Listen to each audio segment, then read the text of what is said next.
Charan, meet my smiley cake. Tapos na. Ito na ang ating finished product na cake mga kabayan. Very easy lang ito gawin at pwede rin pang negosyo. Ihingi kailangan lang nation na ingredients ay 1/2 glass na vegetable oil, 1/2 glass white sugar, 1/2 glass fresh milk, or pwede rin laban lalo na sa Middle East ka, 1 kutsara baking powder, 3 piraso egg at pagaluin mo lang ito. Pagkatapos mo haluin ilagay na iingiheran na dalawa himaba na baso iingi harina kailangan all-purpose flour ito para mas maganda iingi ating cake. Tsaka, 2 baso ng harina. Tapos, pagyan natin siya ng coconut powder.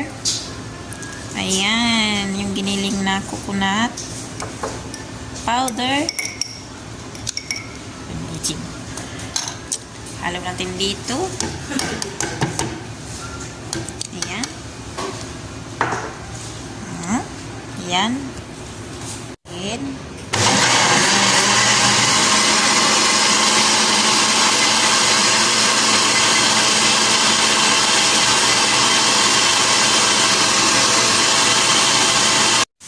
Tapos, lagyan na natin ng 2 himabaw na harina.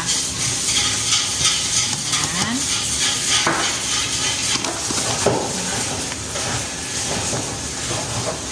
Oh my God. Ayan. Pangalawa. Ayan. Takpan. At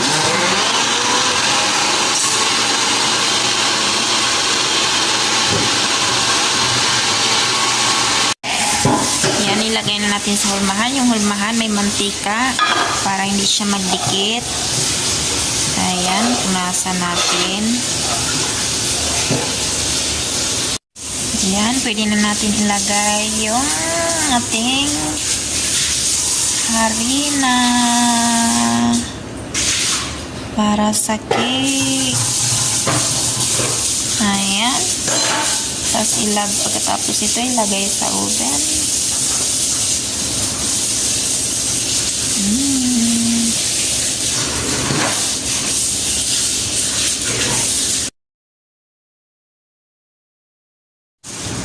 Charan, meet my smiley cake.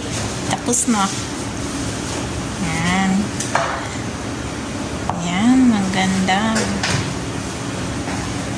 Tsaka lalagyan natin siya ng sauce. Gagawa tayo ng sauce.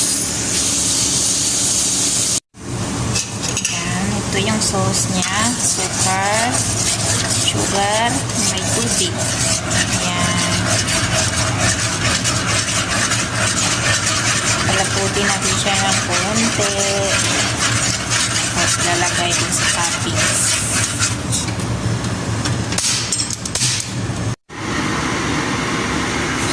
Here is the finished product, my cake version.